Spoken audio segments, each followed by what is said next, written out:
अस्सलाम वालेकुम एवरीबॉडी। एक कहानी एक लड़की की है जो बहुत सारी परेशानियों से होकर भी अपने लक्ष्य की प्राप्ति करती है। चलिए ये कहानी शुरू करते हैं। Never give up on your dreams. एक बार की बात है, एक गरीब औरत थी जिसका नाम आयशा था। वह एक छोटे से गांव में अपने माता पिता और छोटे भाई बहनों के साथ रहती थी। उसके पिता एक किसान थे, लेकिन खेत उतना अच्छा नहीं था और वे अक्सर किसी तरह से गुजारा करते थे।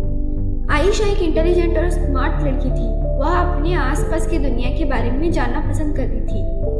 वह एक साइंटिस्ट बनने का सपना देखती थी, लेकिन वह जानती थी कि अपने परिवार की वित्तीय स्थिति के कारण उसे अपना लक्ष्य हासिल करना मुश्किल होगा। एक दिन आयशा के पिता बीमार पड़ गए। वह काम करने की ताकत खो चुके थे। परिवार की इनकम भी कम हो गई। आयशा को अपने परिवार की मदद करने के लिए स्कूल छोड़ना पड़ा। आयशा ने अपने परिवार का समर्थन करने के लिए कड़ी मेहनत की।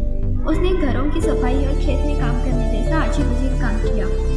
उसने स्थानीय बाजार में सब्जियां बेचना भी शुरू किया।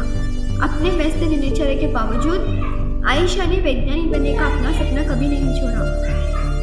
वह देर रात तक पढ़ाई करती थी और स्थानीय पुस्तकालय से किताबें उधार लेती थी। उसने घर पर भी अपने स्वयं के प्रयोग करना शुरू कर दिया।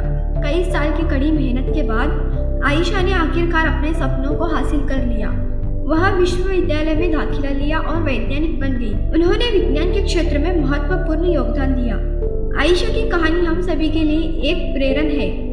यह दिखाता है कि अगर हम अपने दिमाग में रखते हैं और अपने सपनों को कभी नहीं छोड़ते हैं तो कुछ भी संभव है। यह भी दिखाता है कि हमारे जुनून का पालन करना महत्वपूर्ण है, भले ही यह मुश्किल हो। Thank you.